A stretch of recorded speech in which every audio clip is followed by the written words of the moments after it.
मुझे न तन चाहिए न धन चाहिए, मुझे न तन चाहिए न धन चाहिए, बस अमन से भरा वतन चाहिए। जब तक जिंदा रहूंगा इस मातृभूमि के लिए, और जब मरूं तो तिरंगा कफन चाहिए। जय हिंद।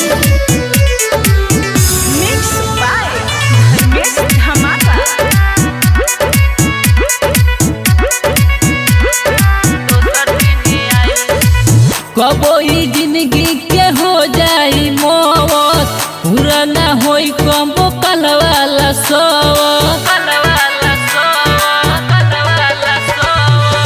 कबो ई जिंदगी के हो जाई मौत, पूरा ना होई कबो कल वाला सोवत।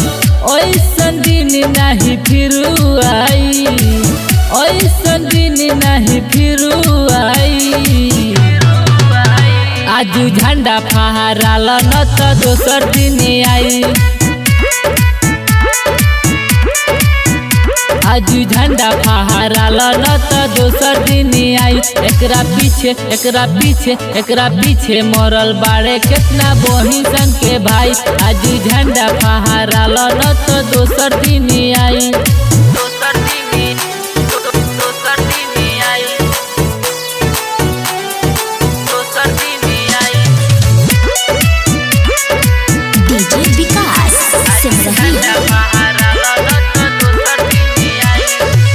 स्कूल के लइका आ गइले कबे, देश भगती सुनई है सबे।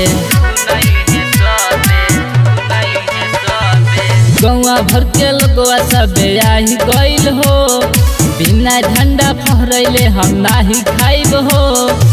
जल्द से चल टाइम बीती जाई, जल्द से चल टाइम बीती जाई। आज झंडा फहराल न त दोसर दिन आई, आज झंडा फहराल न त दोसर दिन आई।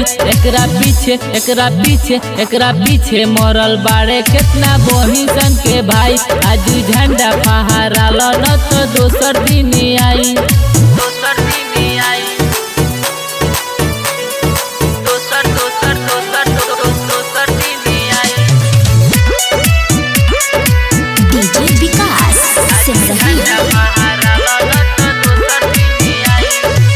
चावल फूल लेके हाली से चल, शुभ दिन के हाथ ना तू मल।